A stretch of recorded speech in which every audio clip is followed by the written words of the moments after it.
महागठबंधन के प्रोटेस्ट में तेजस्वी और राहुल गांधी ओपन ट्रक में सवार थे। उसमें पप्पू यादव जब चढ़ने की कोशिश कर रहे थे तो उन्हें चढ़ने नहीं दिया गया। आपने देखा कि कैसे राहुल गांधी की सुरक्षा में तैनात सुरक्षा कर्मियों ने पप्पू यादव और कन्हैया कुमार को ओपन ट्रक में चढ़ने से रोक दिया, और उनको जब रोका तो उसके पहले और उसके बाद में कई ऐसे लोग थे जिन्हें मंच पर बुलाया गया जो चढ़े ओपन ट्रक में, लेकिन पप्पू यादव और कन्हैया कुमार को रोक दिया गया। कोई कह रहा है तेजस्वी यादव के तेज में झुलस गए ये दोनों नेता, और ये सच भी है कि दोनों ही नेता कांग्रेस से इनका ताल्लुक है। पप्पू यादव ने तो अपनी पार्टी का विलय ही कांग्रेस में कर लिया, और कन्हैया कुमार लेफ्ट छोड़कर कांग्रेस से जुड़े हैं। इन दोनों ही नेताओं को, जिनका कांग्रेस से, जो कि खुद कांग्रेसी नेता हैं, इनको कांग्रेस का मंच नहीं मिला। उसकी वजह है तेजस्वी यादव। अब तेजस्वी यादव से कन्हैया कुमार की अदावत क्या है, राजनीतिक अदावत, उसके बारे में कहा जाता है कि युवा चेहरा है। लालू यादव खुद नहीं चाहते कि तेजस्वी यादव के अलावा बिहार में कोई युवा चेहरा उभरे। लेकिन बात करते हैं अब पप्पू यादव की, क्योंकि लालू यादव के जमाने से राजनीति करते आ रहे हैं। आरजेडी से कई बार निकाले गए पप्पू यादव, कई बार उनको आरजेडी में शामिल किया गया, और 2004 में जब लालू यादव 2 जगह से सांसद बने तो तब उन्होंने अपनी एक सीट छोड़ी तो पप्पू यादव को दी। यानी पप्पू यादव लालू यादव के किस हद तक करीबी हैं, ये बस समझा जा सकता है। 90 के दशक में जब आनंद मोहन नाम की एक राजनीतिक फोर्स उभर रही थी, सवर्णों के नेता के तौर पर आनंद मोहन ने बिहार पीपुल्स पार्टी बनाकर आरजेडी को सीधी चुनौती दी थी। तब लालू यादव को पप्पू यादव की बड़ी जरूरत थी आनंद मोहन के खिलाफ। लालू यादव की ये इस हसरत को, इस मंशा को कि भाई आनंद मोहन के खिलाफ मुझे भी कोई ताकत चाहिए, पप्पू यादव खुलकर आगे आए, और उन्हें पता था कि राजनीतिक तौर पर उनका इस्तेमाल किया जा रहा है, लेकिन पप्पू यादव अपनी भूमिका निभाते रहे। कहा यहां तक भी जाता है कि एक नरसंहार की घटना पर जब पप्पू यादव उस जगह जा रहे थे पीड़ितों से मिलने, तब लालू यादव का सीधा मैसेज आया था पप्पू यादव को कि यादवों का नेता बनने की कोशिश मत करो। ये मीडिया रिपोर्ट्स में ऐसी बातें कही जाती हैं। पप्पू यादव समझ गए कि लालू यादव के खिलाफ जाकर यादवों की राजनीति नहीं की जा सकती, और बिहार में राजनीति करनी है, बीजेपी विरोधी राजनीति, तो लालू यादव के साथ रहना जरूरी है। लेफ्ट के साथ रहकर राजनीति में जमे तो रह जा सकता है, लेकिन आगे नहीं बढ़ा जा सकता।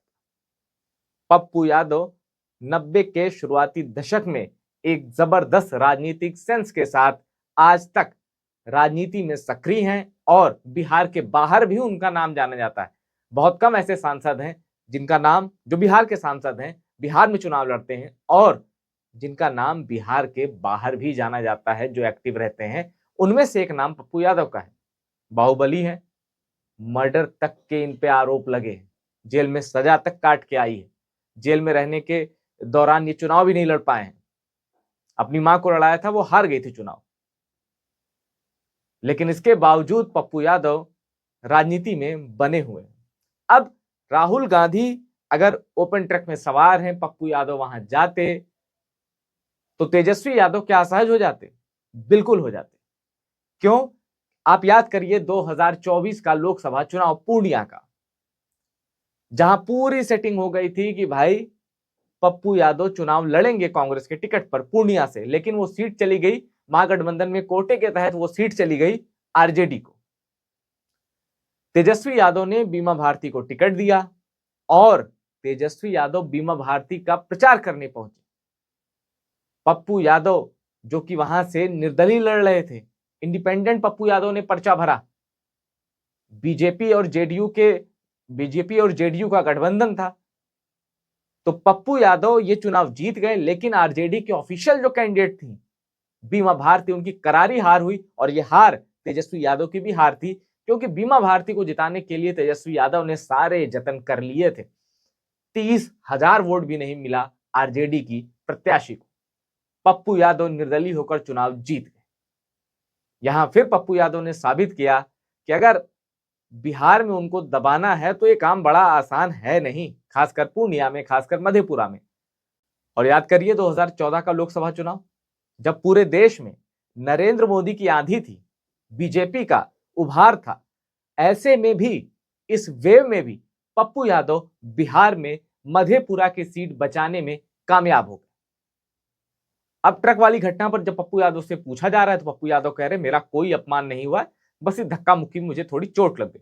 चोट तो लगी है पप्पू यादव को, बड़ी गहरी चोट लगी है, क्योंकि राजनीति में जब आपके कथित अपमान का वीडियो वायरल होता है और आपकी कॉन्स्टिट्यूएंसी में पहुंचता है, आपके जो वोटर है उनके बीच पहुंचता है, आपके समर्थकों के बीच पहुंचता है, तो वो सवाल करते हैं कि ये तो आपका अपमान हुआ है, अब आप अगला राजनीतिक कदम क्या होगा। पप्पू यादव ने अपनी कई बार अपनी पार्टी बनाई है, कभी समाजवादी पार्टी में विलय किया, और पप्पू यादव समाजवादी पार्टी से भी चुनाव लड़ चुके हैं बिहार में, और कभी उन्होंने अपनी पार्टी बनाकर उसका विलय कांग्रेस में कर लिया।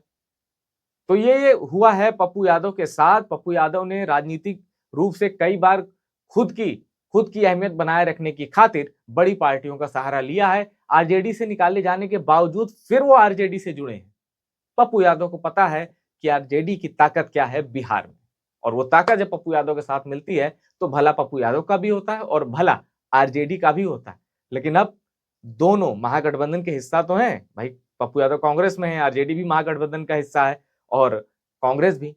लेकिन पप्पू यादव अब किधर हैं?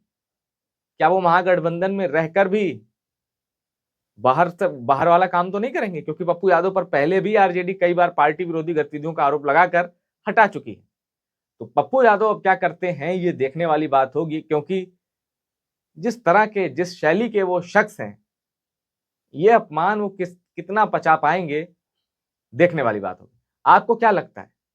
पप्पू यादव के लिए ये वीडियो कि भाई ट्रक में चढ़ने जा रहे थे वो, लेकिन उन्हें नहीं चढ़ने दिया गया, ये अपमान पप्पू यादव भूल जाएंगे, या फिर राजनीति में ऐसा होता रहता है, इन बातों को भी अगर गंभीरता से लेने लगेंगे, दिल से लगाने लगेंगे, तो दूर तक राजनीति नहीं कर पाएंगे।